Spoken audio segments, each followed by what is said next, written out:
স্কুলে স্কুলে নেতাদের দাদাগিরি, কোন স্কুলে তৃণমূল, কোন স্কুলে বিজেপি, আর মারধর হুমকি এই সমস্ত। আর এর জেরে এগরার একটি স্কুলে তালা ঝুলিয়ে দিলেন অভিভাবকরা।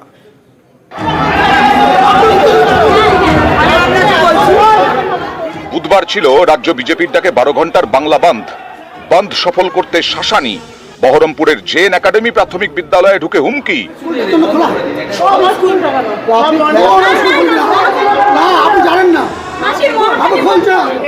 পূর্ব মেদিনীপুরের এগরার ছবি আরো এক ধাপে গিয়ে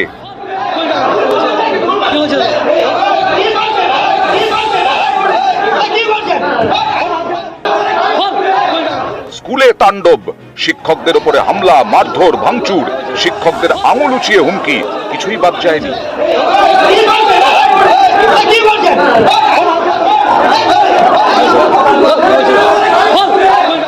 বুধবার বরিদা প্রাথমিক বিদ্যালয়ে হামলা চালান স্থানীয় তৃণমূল পঞ্চায়েত সদস্য আশিস সাউ।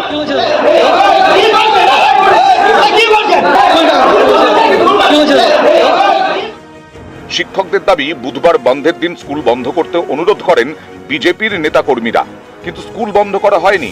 বিজেপি কর্মীরা ফিরে যেতেই দলবল নিয়ে স্কুলে যান তৃণমূল পঞ্চায়েত সদস্য আশিস সাউ।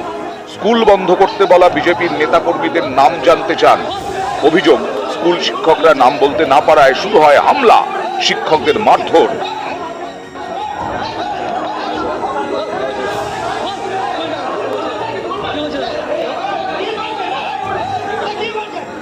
এর প্রতিবাদে বৃহস্পতিবার স্কুলে তালা লাগিয়ে দেন স্থানীয়রা।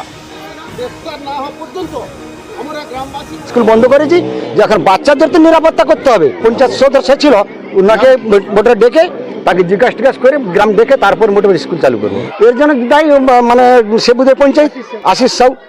মানে ওনারা যে অবস্থায় এসেছেন মনে হচ্ছে আমার দুষ্কৃতি, একটাই কথা। কারণ যারা স্কুল টাইমে স্কুল আবাসে কোনো শিক্ষকের গায়ে হাত দেয়, ওদের দুষ্কৃতি ছাড়া অন্য কিছু বলতে পারবো না। উনি এসে জিজ্ঞেস করছেন যে কারা কারা বন্ধ করতে এসছেন, নামটা বলুন। আমি বলেছি যে ওদের নামটা বলবো কেন। তারপর এরপর আর কোনো কথা হয়নি, সঙ্গে সঙ্গে আমার উপর অ্যাটাক হয়েছে।